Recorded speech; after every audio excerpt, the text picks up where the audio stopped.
home, zu Hause, house, Haus,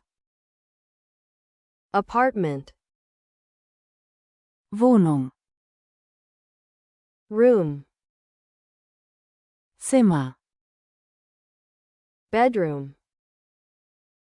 Schlafzimmer, living room, Wohnzimmer, bathroom, Badezimmer, hallway, Flur, balcony, Balkon,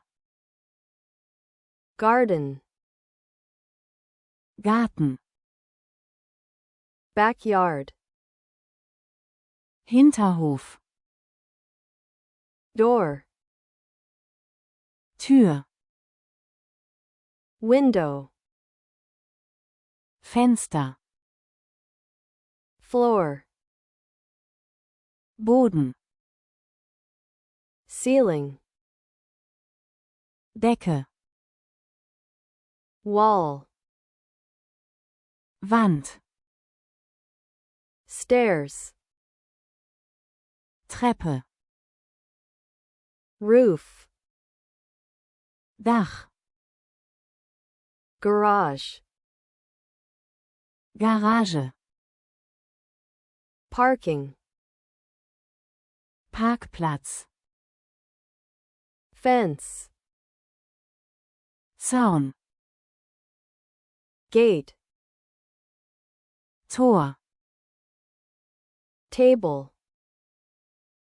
Tisch, chair, Stuhl, sofa, Sofa, bed, Bett, closet, Schrank, shelf, Regal, desk, Schreibtisch, armchair,